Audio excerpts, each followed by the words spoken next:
changing your entire life. It's high school, a public high school. Yeah, no, I know. It's anything to get those eyes. -1 on Cooper Flag there. And my prediction was exactly what happened. Getting hit by pitches 13 separate times. Ooh, unlucky. I was sitting there, I was talking to one of my friends, and he's like, are you going to open up and say that Ottawa 6-7? No.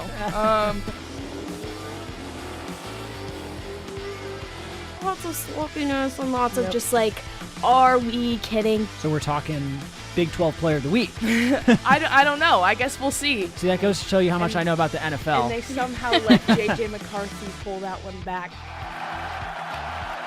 You're listening to the Scoutin' Session on Blaze Radio. Hello, everyone. Welcome back to another episode of the Scoutin' Session. The Scoutin' Session brings you up to speed with rising sports stars featuring standout performances from young athletes at the professional level. Thank you all for joining us this Monday. My name is Jordan Talley, and as always, I'm joined by Ella Walter Sanchez. And Noah Reed.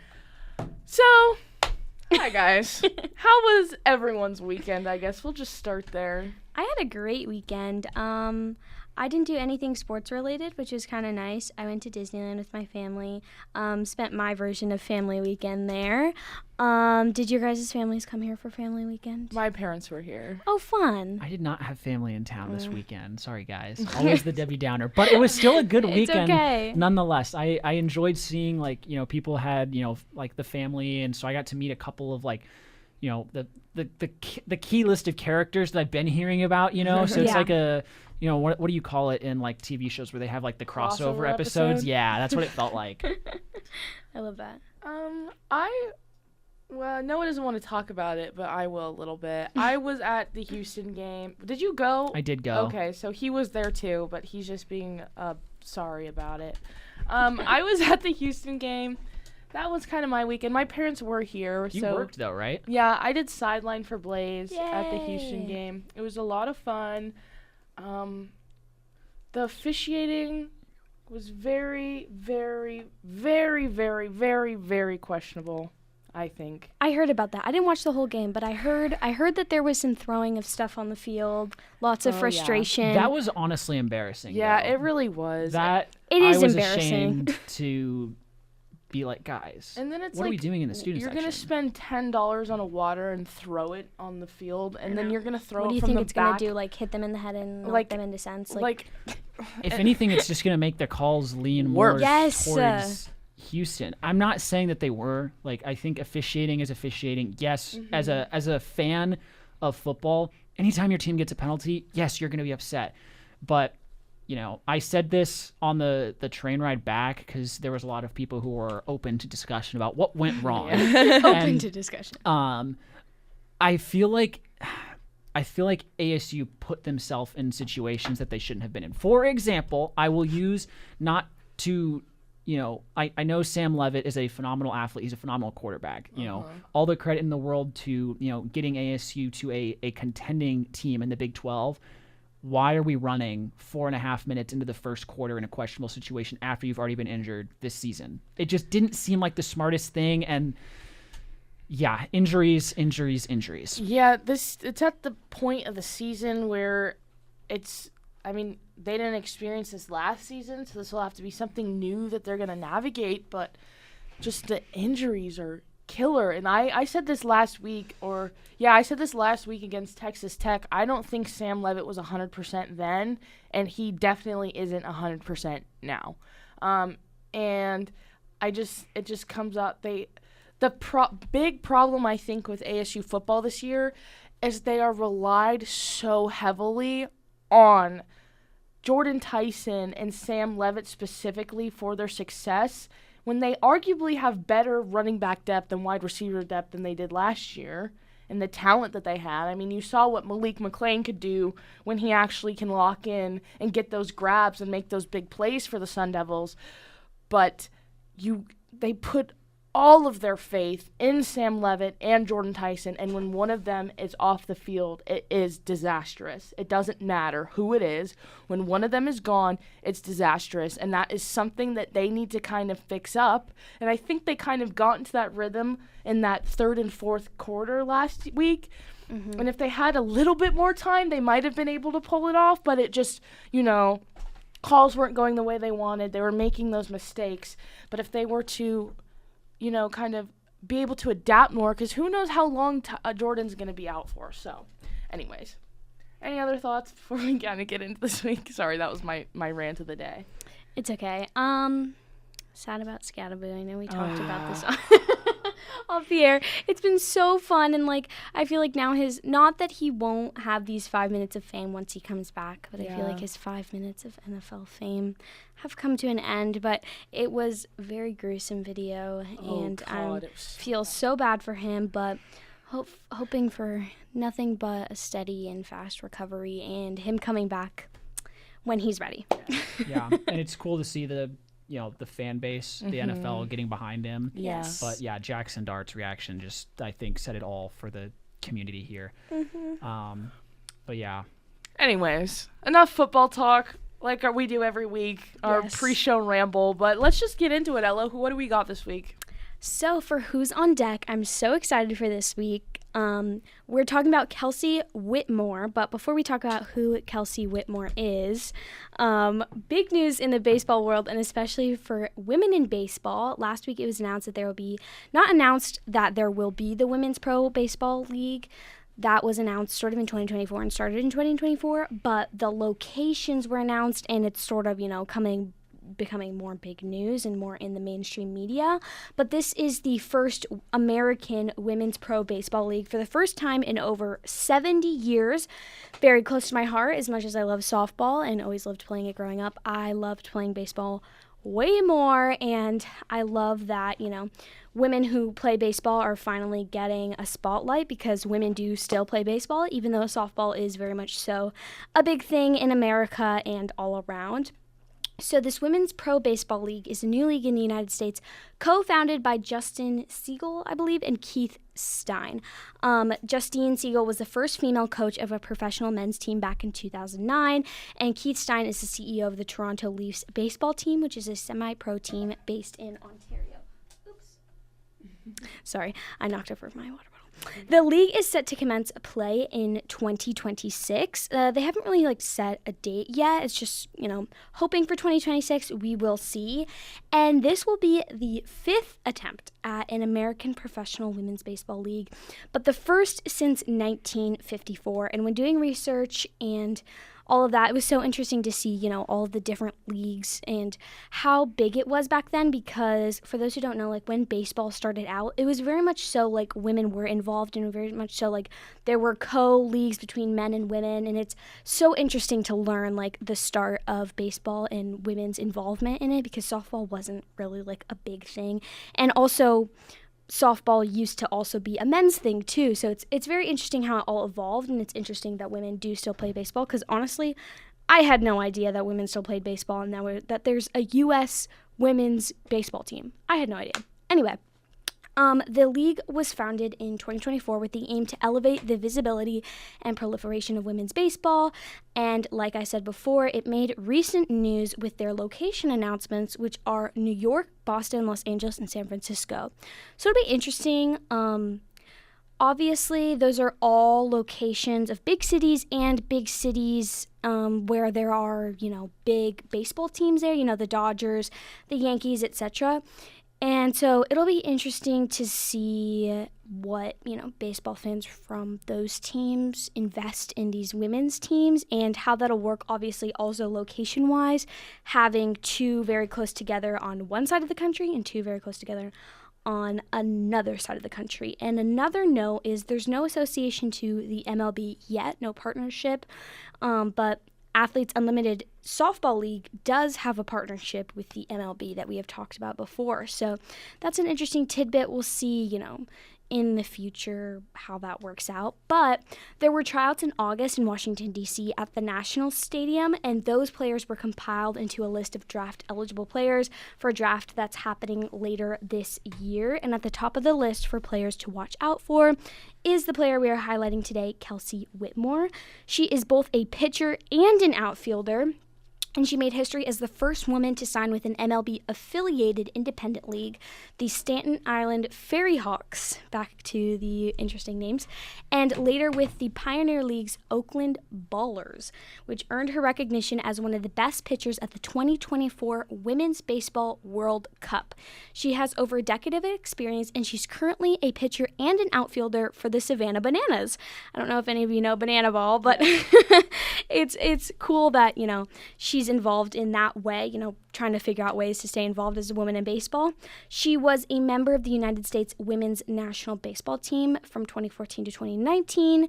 She played college softball for Cal State Fullerton, and her ERA from 2014 to 2019 was 1.35. So for 5 years, great ERA, under 2.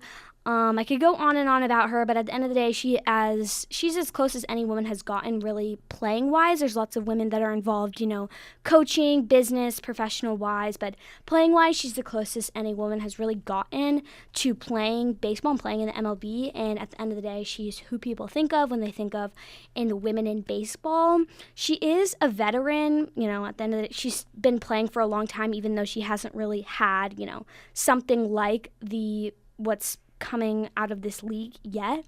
But it'll be interesting to see how she'll be, a veteran still breaking boundaries and leading this league. And like I said, it'll be interesting to see how this league plays out due to, Athletes Unlimited softball league and kind of that not unintentional competition between the two. I'm sure the two leagues do not want to compete, but it is hard having two women's leagues of a similar sport starting out and competing for those partnerships. Again, this one lacks an MLB partnership, and the current spread with the 2 East and 2 West teams and overall success with so many failures in past history. And as the draft happens and as this continues, I can't wait to highlight more players. And yeah, it'll be really interesting, and I'm really excited. I'm interested to see too if they're going to do sort of how Athletes Unlimited did, touring for a few years.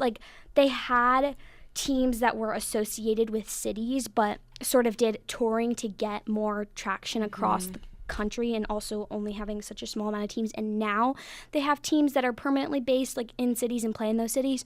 So it'll be interesting to see how they really do it. But yeah, that's Kelsie Whitmore, and that's the new Women's Pro Baseball League. Firstly, I'd like to say another fire mascot. Just looked it up. Secondly, I first actually heard about her because she was the first woman, I'm pretty sure, to play for the Savannah Bananas. Mm-hmm. And I saw it all over ESPNW and ESPN and Savannah Bananas. So I just thought that was really cool because I didn't know that women could do that. And I didn't know that she could actually play for a men's league in a sense, right? Mm-hmm. So that's just awesome. And it'll be interesting to see, though, how they deal with it, also coming up with women's softball. Yeah. I'm not sure if that's the right choice for them or both of them, since they're already have to be so competitive to begin with. Mm-hmm. But I obviously hope nothing but the best, but that'll be interesting to see as well. And yeah, that's just really cool that, women are getting baseball now. Yeah. Because I always grew up watching women's just softball. So, yeah. Well, and you brought up a really, really important point really early on about the fact that, yes, women can play baseball, but men can also play softball. Mm-hmm. And if you go back, Cronkite School of Journalism, one of our quiz questions was, what was the first event that ESPN broadcast was men's slow pitch softball. I remember you answering that question in class. And so it just, obviously if, you're out there thinking, well, why do we need women in baseball, or why should men play softball? This has been around for decades upon decades, and just let people do, what they want to do. If we want to build these leagues, yes, get behind them. We need sponsorships to jump behind and support them. We need partnerships aligning with the MLB. My only thing, I just hate it so hard to break out of the glass house. It's so hard Yeah. to get out of that. But if you can, and you can get that little bit of staying power, I feel like that's all they need. But I think, you know, and this is an issue that I think is really prevalent in NASCAR, is not marketing your superstars. So in the case of someone like a Kelsie Whitmore, you have to market the actual heck out of her. Like if you look at, you know, what the WNBA Would you like to attend a free night of music and food? Join us for Tempe Jam 2025 at the Tempe Sports Complex on... Sorry, guys. The internet here has been goofy, and I don't know why it just decided to play a Tempe Jam promo. But sorry about that. For me. Wait, slide the thing to the middle. I did that. Yeah, the internet has been going in and out, and random things have been playing. Apologies. Wow. Continue. Love the surprises. I don't even remember what I was saying. Sorry, guys. That can I just because I don't have headphones on, and so I didn't see. So I just saw Jordan's face go. Yeah, we were both staring at Noah, and he's like, I don't know what you're talking about. You were talking about marketing and marketing the stars. Like we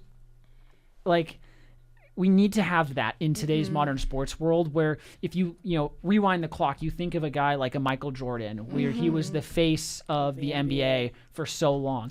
You look at names like a Caitlin Clark. You look at, even with F1 has done a fantastic job where, if you go back to the city of Austin, I heard someone describing it as, they were marketing the concerts and the extracurricular activities at the racetrack. Well, now it's giant posters of Verstappen and Charles Leclerc and Lewis Hamilton and all of these mainstream household names. We need household names. And so it's cool to see Kelsie Whitmore, who has become a veteran of the sport, kind of step into that spotlight. Hopefully she embraces it, because that's the other half of the story is you have to be willing to take that mantle as tough as it can be. It's cool to see too, because it's usually your young guns that you bring out. They're the face of the league or whatever. But if you have someone who's an established baseball player, not softball, established baseball player, come into the league and kind of be the face of the league. And an important thing, I know we talk, we're probably going on a little tangent here, but a big thing that we talk about in one of my classes is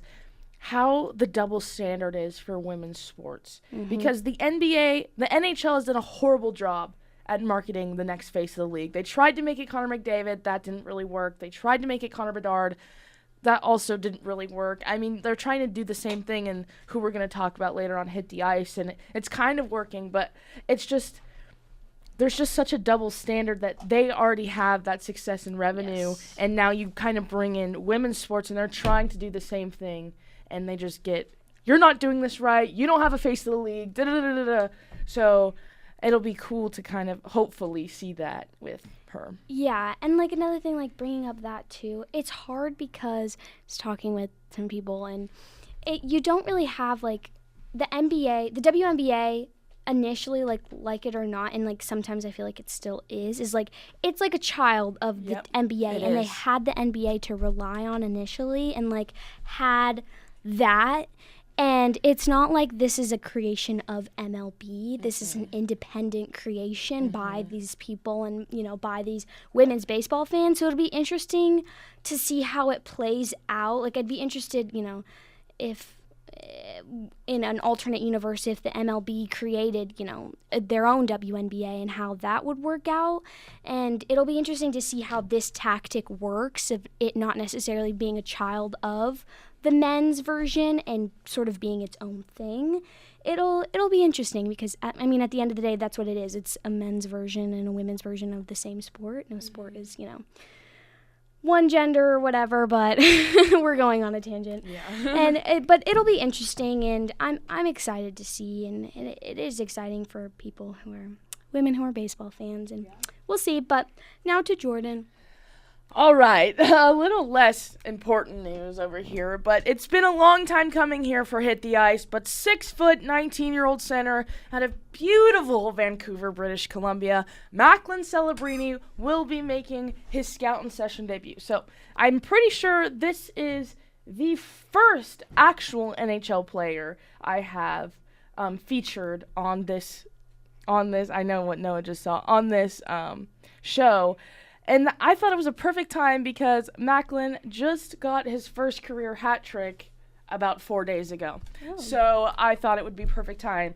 Born June 13th, 2006, Macklin Celebrini was the 2024 first overall pick in the NHL draft by the San Jose Sharks. And I was kind of tagged on it a little bit there at the end, but I feel like the problem with marketing, at least with hockey, is the players are not known for having great personalities. They're kind of dry,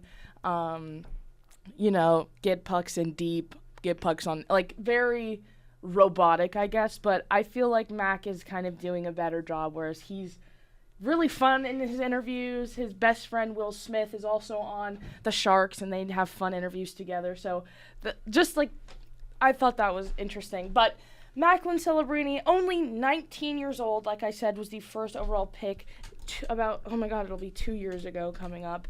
And I thought it was interesting because the NHL Prospects Draft Guide, what they do, like the quotes I sometimes bring in here, his just says, Macklin Celebrini is special, and there is no other way to put it. That's great. Tough. That's about it. That's tough. Before he was drafted, he played in the NCAA for Boston University, where he had 32 goals and 32 assists for 64 points and only 38 games played, which is absolutely insane in, like, college stuff. Interestingly enough, Mac is from Canada, but he grew up a lot playing hockey in America a lot, and it seems like the only time he's really played in Canada is when he's representing Team Canada at, like, World Juniors and whatnot. He represented Team Canada in 2024 or 2023, I guess, in the World Juniors, where he had 4 goals, 4 assists, and 5 games played for 8 points.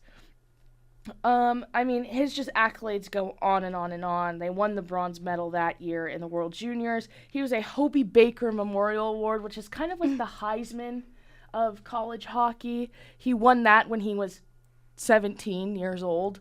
He was NCAA first all-team.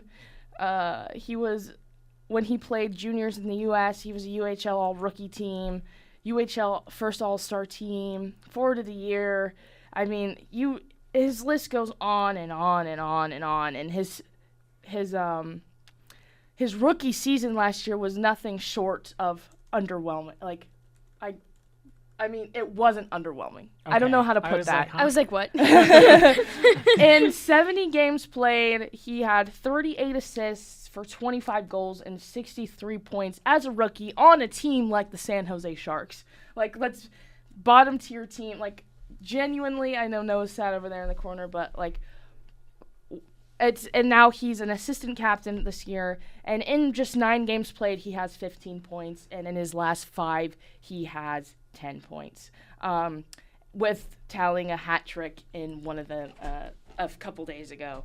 He's one of the guys that I've kind of been following for a long time. Thought it was really cool to see him do so well, especially last year when I feel like there's a lot of noise in the NHL about draft busts. But that's Mac. Quick, simple. He got his first hat trick this past week, so I thought it was the perfect time to kind of bring him on the show, especially once again, he's literally a month younger. Me and Macklin Celebrini are exactly a month apart in age, so once again, somebody younger than us on the show, just being absolutely wild. But yeah, that's for Mac. Any question? Anything else for y'all? No, it's always cool also, even with these, not even just the amateurs, but just players in general, and you follow them for so long, and they finally, not necessarily, even make their break, but, they start, getting, small things like that. It's just cool to see and watch, and, it's just amazing as a fan to watch people slowly get better and better and more success. And like we were saying at the beginning, hate to tie it back to football, but it's like the Scoutin thing. It's okay, he was such a big, celebrity for us, and then celebrity in college football, and now he's a celebrity for, NFL fans, and, kind of this character for NFL fans around the country, and it's fun to watch, players that you think are special start to become special to other people in the leagues that they play in. All right, let's not waste any more time. Noah, what do you got for us? Well, from one 19-year-old to another, we're going to jump over to Jade Avedisian here in the Racing Roundtable. She's got 12 years worth of racing experience. Started out on the dirt scene from Clovis, California, and man, oh man, it's just record after record after record. She got her first junior micro sprint title in 2017. A year later, she was a Tulsa Shootout winner in the restricted and now 600 class. And then 2023 was kind of that, oh, here we go, kind of, she's emerging onto the scene. She joined up with Keith Kunz Motorsports, won the Extreme Outlaw Series title, and just then was the first female to win a national midget title. She became the first female to finish podium, and just, accolade after accolade. And 2024, it was like the year that we were like, okay, Jade Avedisian's emerged. It's going to be a great year. She made her Toyota GR North America debut, finished second in the Australian Speed Car Championship, and then earned a podium at the prestigious BC 39 at the Indianapolis Motor Speedway. But unfortunately, that race left her with a lingering injury that actually forced her to completely take a step away from dirt racing as a whole. And so 2024, not necessarily the year she would have wanted, but she actually ended up transitioning to more stock car racing. Is a Toyota development driver and has just really embraced everything very well, actually. Wins at Hickory, a podium in Speed Weeks, and then another victory out at New River All-American Speedway that kind of elevated her to the stock car trajectory. And so it's been really cool. She'll actually just announce will be here at Phoenix to compete in the number 13 Toyota Camry for Central Coast Racing for the Arca Menards Series Championship out here on the West Coast. She raced at Vegas in the last start for Venturini Motorsports.